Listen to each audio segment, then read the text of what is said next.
What's good in the hood, YouTube? This is Crazy Samurai 71 here, bringing us another video. Today I'm bringing us a video on Lupinranger versus Patoranger, episode 38. This episode is called Collection from Outer Space, and the episode overall was really good. It was actually one of the best episodes the show's had overall. The episode starts off with... well, actually, I wanted to first mention this. It introduces us to two new mechas and also a super mode from one of the Sentai members. We'll get into that, and next week will introduce us to another super mode as well, and will give us a new mecha combination. So both are good things, and I'm very excited for that. But anyway, let's get started. This episode begins with us seeing, and I forget if this is exactly how it starts, but I believe we see Degranio is in the, in his base, and he's met by Destra. Destra has nothing in his safes, which is something that Degranio mentions, and then we end up seeing that Zamigo is there, and Zamigo has some sort of plan or scheme up in his head.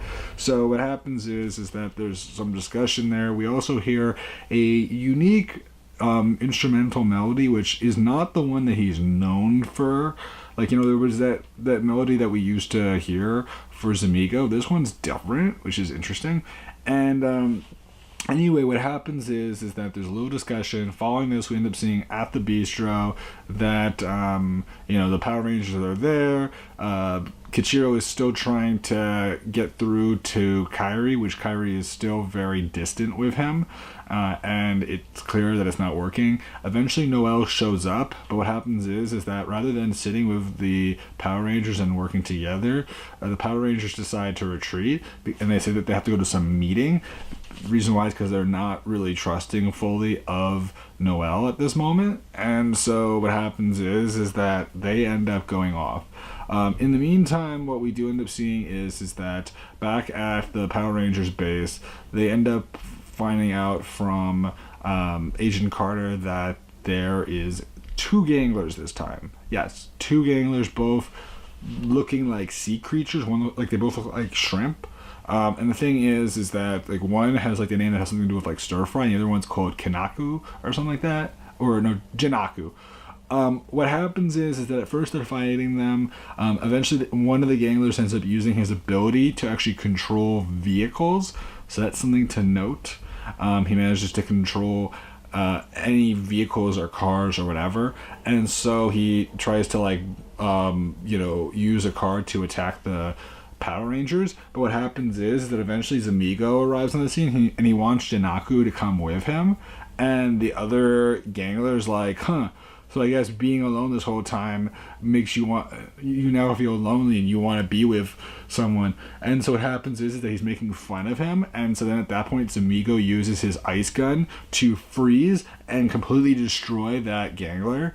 And what's left is that the Power Rangers are freaked out by this whole situation, and Jinaku goes with Zamigo. So that's something to know. And again, both of them were supposed to be childhood friends that like to cause a lot of trouble. And in this case, let's just say one of them's gone.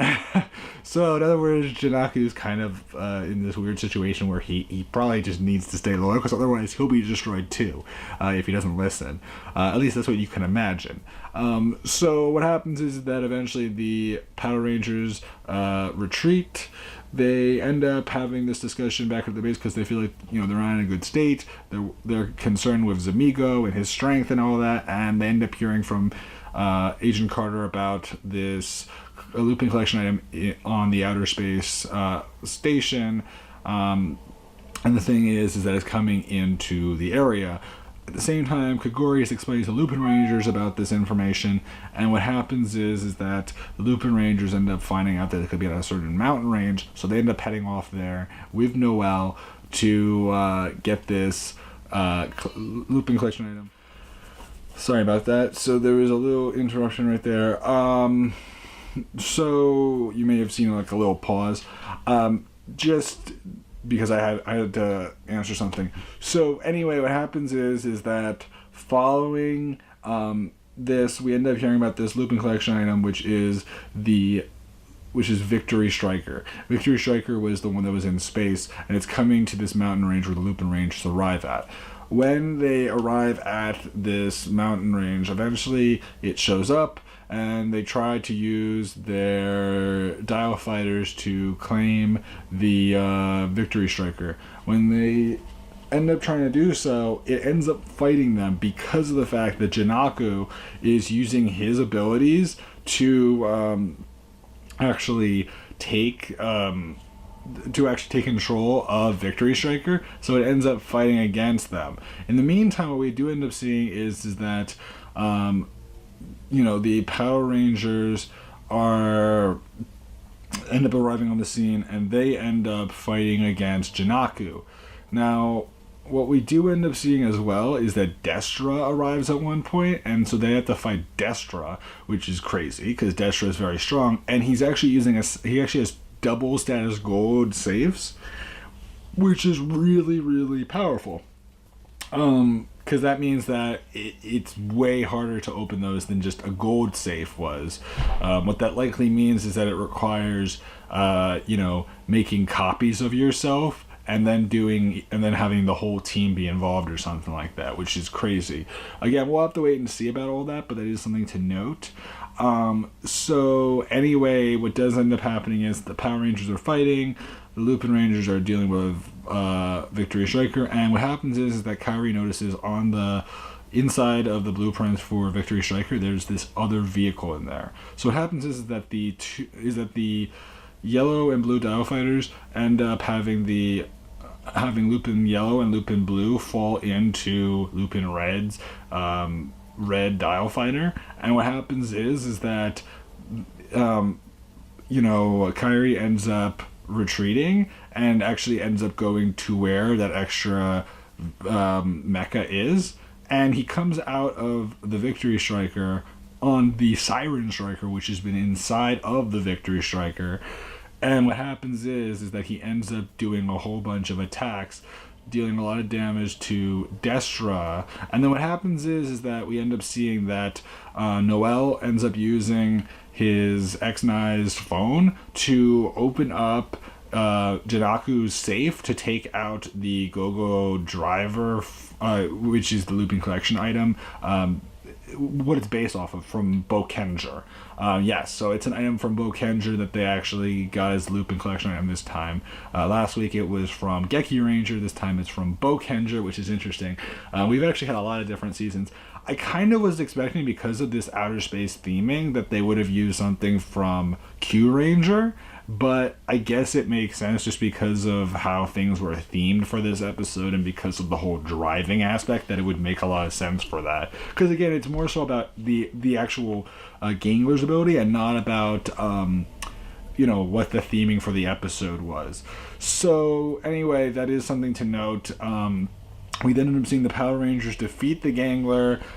We see Noel also do a finishing move. And then following all this, what we do end up seeing is that the Lupinrangers finally, after the defeat of Jinaku, are able to gain control of the Victory Striker and also gain control of the Siren Striker. Siren Striker is based off of a tank, by the way, and Victory Striker is based off of an airplane. So that is something to note as well. We do end up seeing eventually that Jinaku is made big by Goche.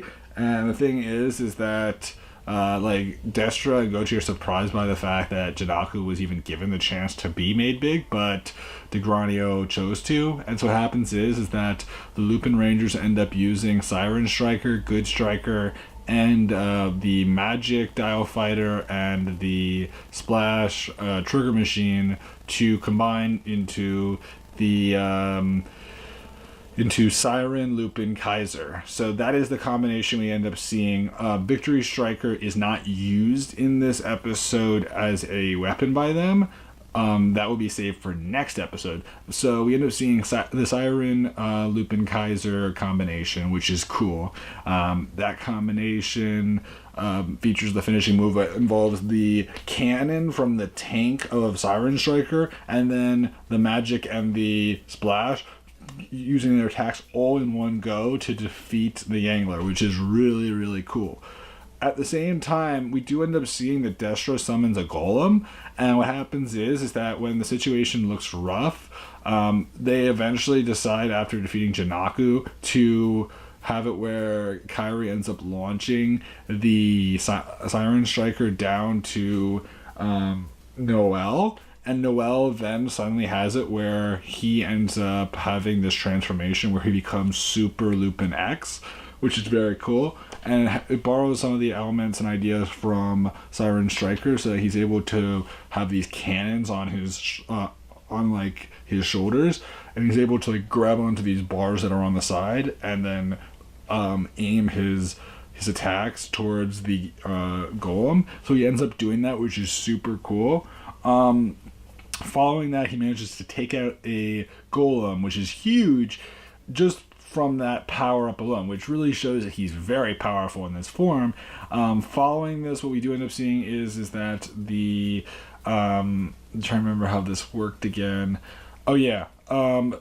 The Lupinrangers are happy because they got the Lupin collection item, and what happens is that Kagori is grateful for getting it, and they should use Victory Striker well, and so Umika is curious as to how it will function. Then we end up seeing with the Power Rangers that Noel decides to offer them a present for helping out, because the thing is that this is something I forgot to mention. There was a point where where Noel was in a bad situation, and the Power Rangers decided to help because he was a human, and that's really why they fight. Because if you're a human being, they'll protect you no matter what.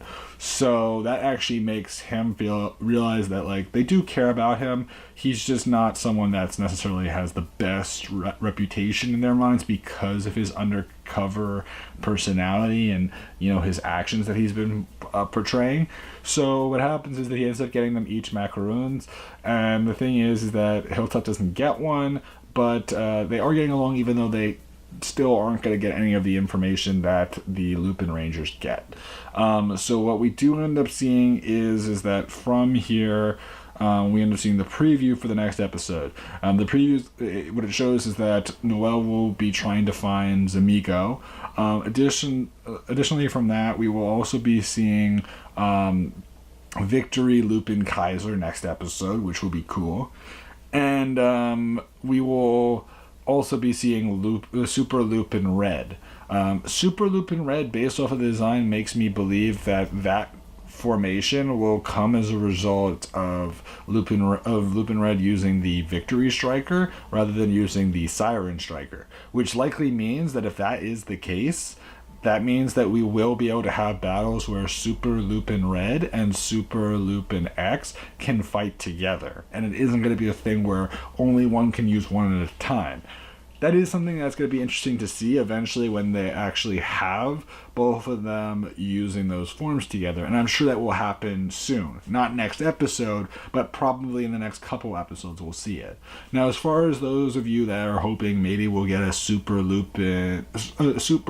Patoranger Ichigo, I wouldn't say it's impossible. I just don't think it's very likely at this point. We're almost into November now, and as of now we know of what merchandise is coming up until the end of November, and basically once Victory Striker comes out, that's everything. Like once Victory Striker and Super Lupin Red happen next episode, we're caught up. There's nothing new that we know of, at least right now, to be released anytime soon. If there is something, it would be released in December, most likely. But I'm not expecting it. At this point, it seems very unlikely that we're going to get anything else for the season, because really once Victory Striker and Siren Striker are in the show, that's really all there needs to be. Now, as far as combinations go with maybe a Victory Patoranger Kaiser or a Siren Patoranger Kaiser, still don't know right now. It's a possibility, but as of now, that's neither of those things are official combinations in the show. If it happens, fine, but I'm not expecting it. As of now, I'm just expecting that it will just be Lupinranger based, just because Lupinrangers have been getting a lot more attention overall, and it just seems like that's going to be the case. Again, we'll have to wait and see. We're in episode 38, which means we're getting towards the end of the season as well. If say the season is 50 episodes, and this is just hypothetical, that means that most likely it will last till the end of January, if that's the case. If not, it may last till about mid-January, which, again, there's not a lot of time for them to insert more stuff like that, but there still is a chance they could do something last minute. Again, these forms are coming very, very late into the season. I mean, 38 and 39 is very late for super forms for any team. I mean, teams usually tend to get them like in the mid to like early to mid 30s, so this is this is reasonably late. It's not too late, but it's late overall, so we'll see. Please remember to like, comment, subscribe. I'd love to know your guys' opinions about this. Do you think we will get a super Patoranger Ichigo? Are you looking forward to seeing Victory Lupin Kaiser? Are you looking forward to seeing Super Lupin Red in the show? Are you looking forward to seeing two super forms fighting alongside each other? Leave your comments below, and I'll see you guys in the next video. So until then, guys, I'm Crazy Samurai 71, and goodbye, guys.